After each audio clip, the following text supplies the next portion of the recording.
பல அறிவியல் உண்மைகளோடு அமைந்திருக்கும் சூரிய கடவுளின் தோற்றம் பற்றி.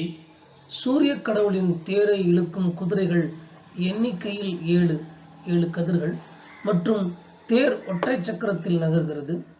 தேரோட்டி காலற்ற அருணா வலது கையில் ஒரு சாட்டையுடனும் இடது கையில் கீழே குதிரைகளின் கடிவாளத்துடனும் சித்தரிக்கப்படுகிறார்.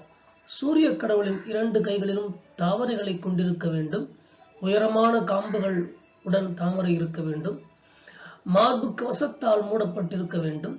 கால்கள் கண்ணுக்கு தெரியாததாக பிரகாசத்தால் மூடப்பட்டதாக இருக்க வேண்டும். அவருக்கு 2 உதவியாளர்கள் இருக்க வேண்டும், அதாவது தண்டி மற்றும் பிங்களா.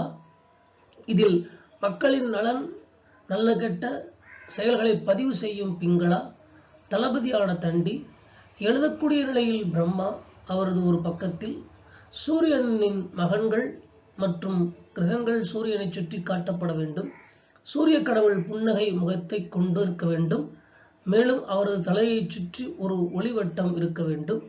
குதிரைகளின் கால்கள் தரையில் படாது, அது காலவரையற்ற ஓட்டத்தை காட்டும்.